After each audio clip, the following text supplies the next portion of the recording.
Well, Tom Burke is chair of the British environmental think tank E3G, a former advisor to the UK government on climate change. How significant does he think today's signing really is?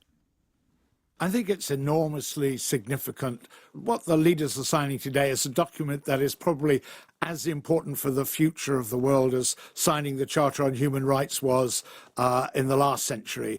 If we don't deal with the problem of climate change, then stories like the one we've just been listening to in Chad are going to be the life for everybody. Real undermining of our whole security, our whole prosperity, if we fail to tackle the problem. And what you saw in Paris was the world coming together to say, look, we are going to tackle this problem, and doing that at a time of enormous turmoil and trouble. So I think it's a quite positive thing that's happening today. Doesn't what we heard from Lake Chad, and there are many other examples, suggest that it's too little too late?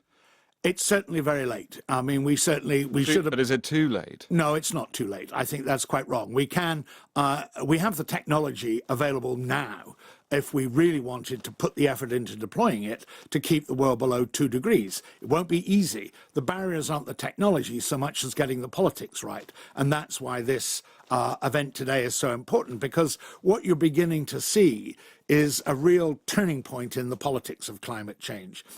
The political risks of not doing something about climate change are growing as you get more and more Chads, more and more of the events we've seen this year. At the same time, the political risks of actually doing something are going down as the cost of low-carbon energy begins to fall ever faster.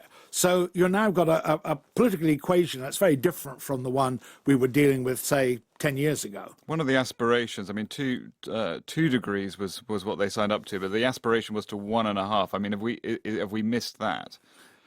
Getting to 1.5 is much harder than getting to 2 degrees. It's much more uncertain that we could do it. But if you don't try to do it, you definitely won't get there. And every effort we put into getting towards 1.5 means it's much more likely that we will achieve the 2. You can never when you're trying to do something difficult, you can never be certain you'll get to where you want to go.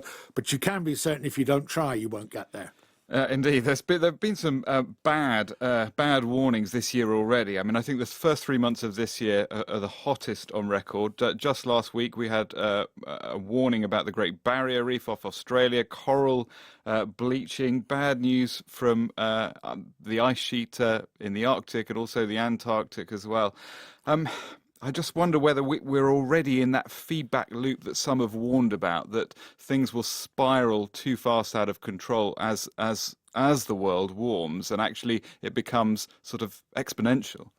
There is a real risk of that. We don't know, and the scientists can't say where the tipping points are yet, where you get beyond something you can manage. The reason why 2 degrees has become the goal of the climate regime is because that's a judgment about what is the threshold of climate change that becomes unmanageable. In other words, if we stay below 2 degrees, then we at least can keep the way the world climate is changing inside the bounds of what we could cope with. Once we go beyond 2 degrees, then the world becomes ever more unmanageable, and you might well run in, James, to exactly the point you've made, where you then trigger really irreversible tipping points, where you might lose the whole of one of the big ice sheets in the Antarctic, where you may end up with no summer ice in the Arctic. You start seeing, as we're already seeing this year, much more intense melt of ice water in Greenland.